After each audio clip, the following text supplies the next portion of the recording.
Mesdames, Messieurs, bonsoir et merci d'être au rendez-vous. Ce moment, vous l'avez probablement attendu parce que c'est la messe des questions qui dérange la société camerounaise. Vous l'avez attendu certainement parce que le sujet inscrit à l'ordre du jour est plus que jamais interpellateur. Il s'agit du vol des bébés. Vol des bébés parce que le pays tout entier partage l'euphorie d'une histoire des bébés volés dans la capitale du Cameroun, Yaoundé, et dont la mère est devenue plus que jamais célèbre avec un prénom qui résonne pratiquement au bout de toutes les lèvres sur le territoire national et même international. Vanessa.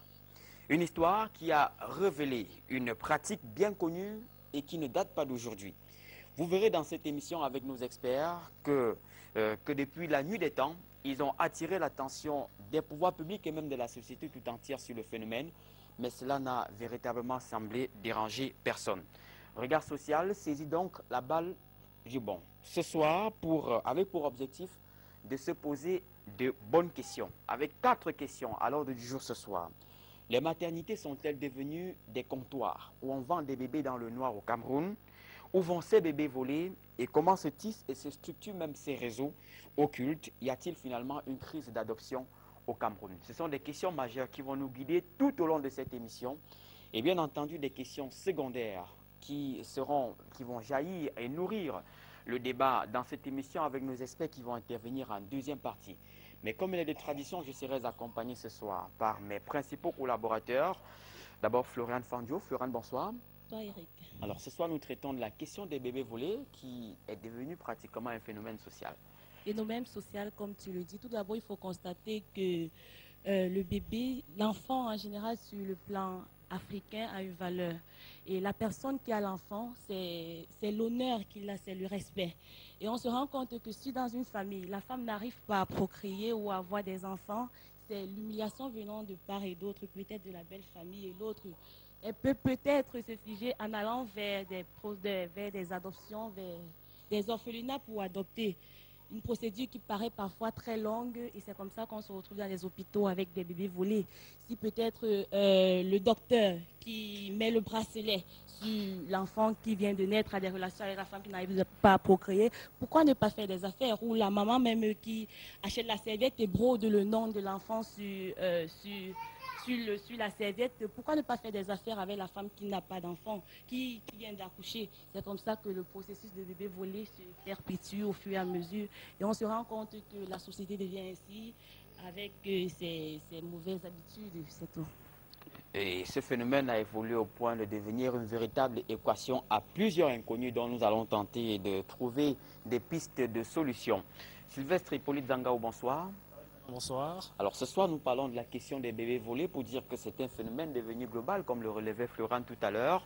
Au-delà du cas de Yaoundé, à Douala, on en a vécu aussi et finalement, on se demande bien ce qui se passe.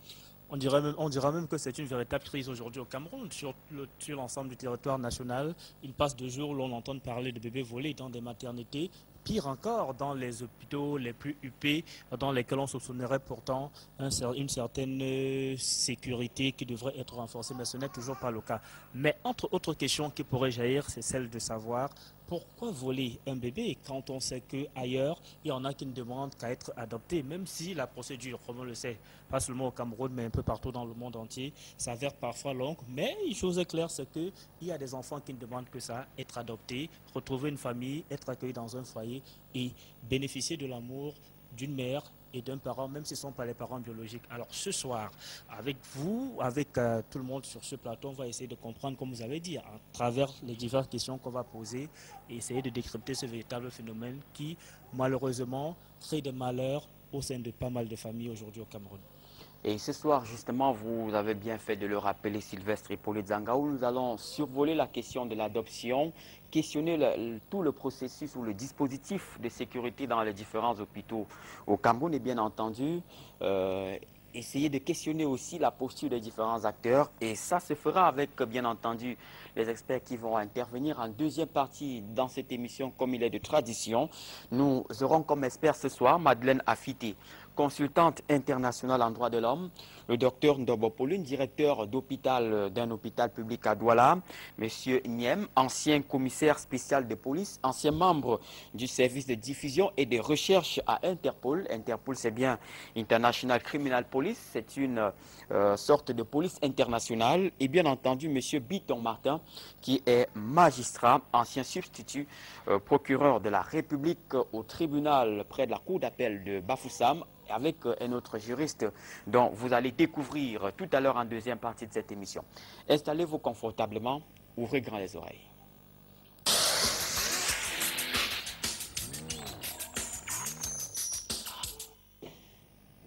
Alors, c'est un couple que nous recevons ce soir, un couple qui est en larmes, un couple qui ne cesse de vivre des moments difficiles, un couple qui vit avec beaucoup de nostalgie, la nostalgie des pleurs de son bébé, la nostalgie de cette chaleur maternelle et paternelle qui le manque depuis le 7 février 2012, date à laquelle le bébé a disparu dans un carrefour à forte réputation à Douala.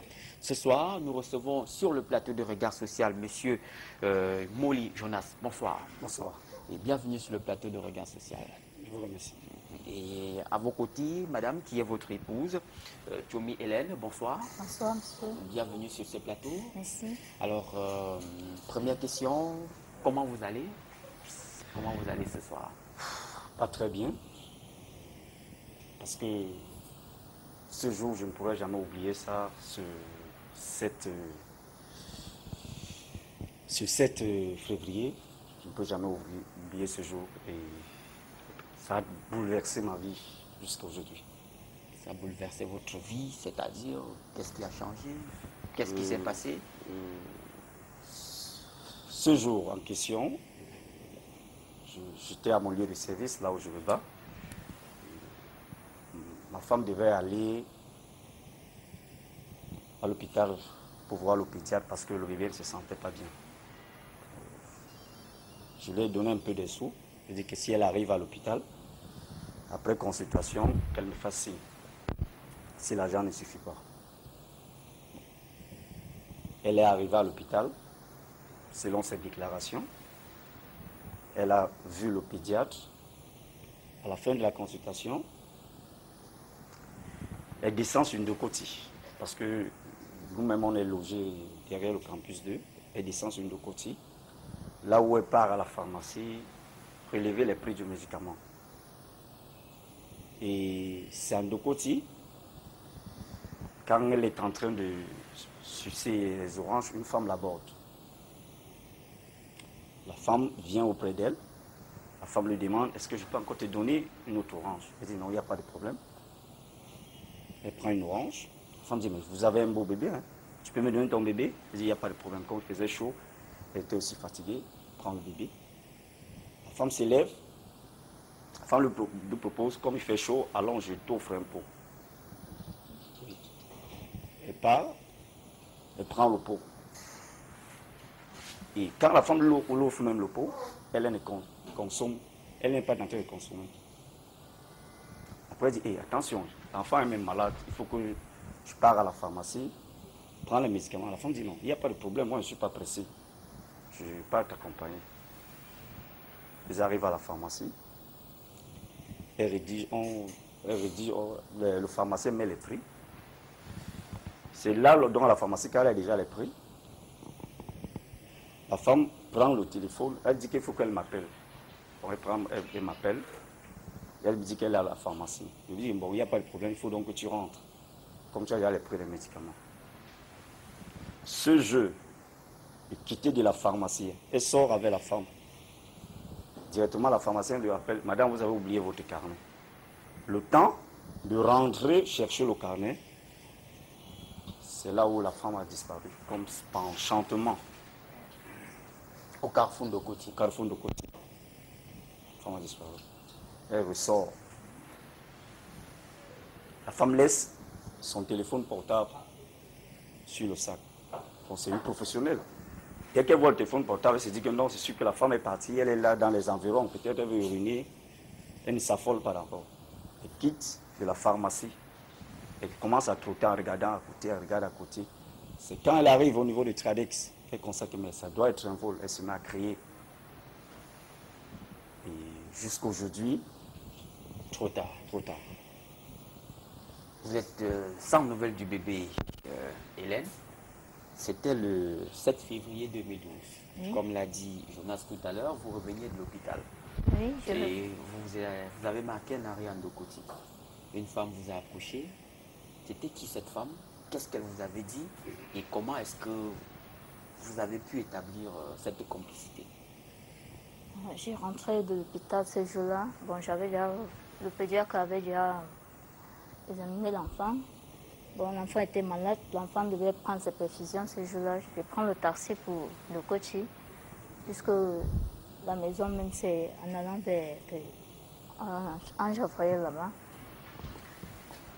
C'est là où la femme, je m'arrête à côté d'une femme qui vend les oranges, elle m'aborde. Je ne l'avais même pas vue, elle était placée tout juste derrière moi. Elle me dit, votre bébé est vraiment joli. J'ai dit merci. Est-ce que vous voulez l'orange? J'ai dit bien sûr. Je prends ça l'orange. Elle prend le bébé entre mes mains. Ce n'est pas moi qui lui ai donné le bébé. Elle prend le bébé entre mes mains. Elle dit que comme il fait chaud, comme mon mari venait de parler tout de suite là, comme il fait chaud, on peut prendre un pot. Elle m'a offert un pot. Je lui ai demandé que, mais vous ne buvez pas votre part? Elle dit non. C'est là où elle dit, je dis non, orange, elle lui manquait au moins 2 oranges. Elle n'avait pas encore cessé les 2 oranges là. Ma tête a commencé à tourner quand je buvais cette peau-là. Ma tête a commencé à chanter le jour. J'avais un peu moins sur le sommet. Elle m'arrête pas derrière comme ça la main. La main pas derrière. Elle me dit, je lui ai dit, bon, je m'en vais à la pharmacie des Trades là-bas. C'est là où elle dit, tu vas aller t'accompagner, il n'y a pas de problème. Elle porte mon bébé. Je dis que non, je ne me sens pas bien. Elle porte mon bébé, elle m'accompagne. Au niveau des Trades là-bas, vers la pharmacie, on entre ensemble. On fait les prix du carnet de l'enfant, de remettre de l'enfant. On ressort ensemble. C'est là où, dès que je suis arrivée, nous sommes sortis ensemble. La femme qui est là-dedans, là, elle m'appelle. Madame, vous avez oublié votre carnet. Elle était assise là. Je la guettais toujours. Je pars prendre le carnet. Subitement, je sors, je ne vois plus la femme.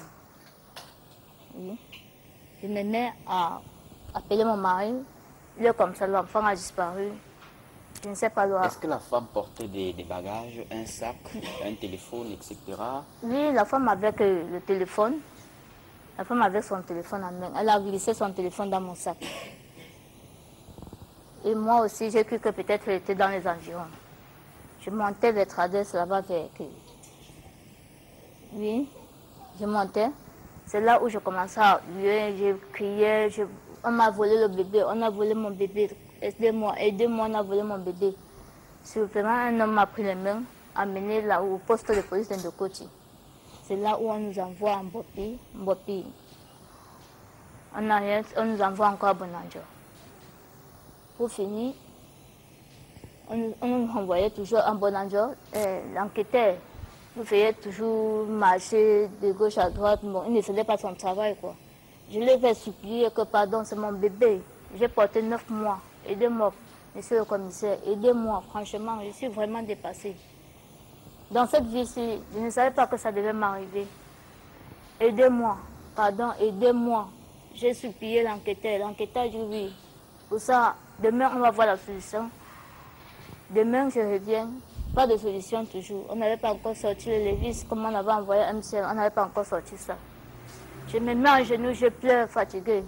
C'est là où monsieur le capitaine me donne 500 francs, puisque j'ai passé toute une journée là-bas sans rien manger. J'ai pleuré toujours mon bébé. Il a retiré 500 francs, me donné. Il me dit, tiens, va manger.